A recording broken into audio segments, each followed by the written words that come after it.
मात्र गोटे खंड पोति दियंतु एही स्थान रे, तापरि देखंतु चमत्कार। केवल गोटे टुकुड़ा ही पोति दियंतु एही स्थान रे, दरिद्ररु होई जिवे राजा। आज आमे गछलता विषय रे कहिबु, जाकी सजीव होई थाए एवं से सबु आम जीवन उपर अनेक प्रभाव मध्य पकाई थाए। अनेक समय रे लोकंक अनुଯାयी गछलतार किछि अंश धारण करने द्वारा जीवन रे अनेक शुभ फल मिली थाए। आज आमे अदा को नहीं करा जाइथिबा किछि उपाय विषय रे कहिबु।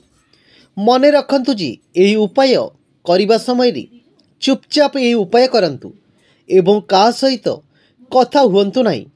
अदा को माता लक्ष्मी का स्वरूप माना जाए। एभली मान्यता रही जी जो घरे अदा थाए से घरे केबे भी धनर अभाव रहे नाही। जदि आपणक घरे अदा अछि एवं सेथिरु चेर बाहरिछि तेबे ताहार अर्थ आपण बहुत भाग्यवान अटंती। अदारु गछ बाहरिबा मध्य उन्नति दिगरे सूचना देइथाए।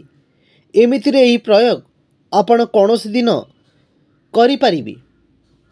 अदार जेउ स्थानरु अंकर बाहरिथिबो सेही दिगरु स्लाइस काटंतु।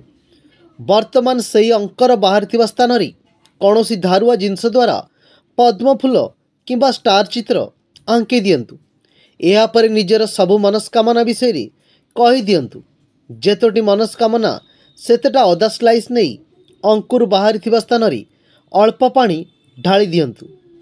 सेही अंकुर स्थानरु जेतेबेले गछ बाहरिबो ता सहित आपणक जीवनर सबु समस्या मध्य दूर होई जिवो। आपणकर सबु मनस्कामना मध्य धीरे धीरे पूर्ण होई जिवो। अदा गछ माता लक्ष्मी को आकर्षित करिथाए। अदा गछ जेउ घरे थाए सेही घरे सुख समृद्धि सबुबले रही थाए एवं जेउ घरे प्रत्येक दिन अदार सेवन करा जाए सेही घरे केबे भी सुख समृद्धि सेही घर उपरे केबे कौनसी समस्या देखा दिए नहीं। जदि आपण एक कागज रे अदा पाउडर को लुजाई रखंती तेबे मध्य आपणकर मनस्कामना पूर्ण होई जिवो। अदा को सबुबले एभली स्थान रे रखंतु जेमिति काहार पाद स्पर्श हेबो नहीं, कारण अदा को प्रयोग करा जाउथिबा अत्यंत प्रभावशाली होई थाए।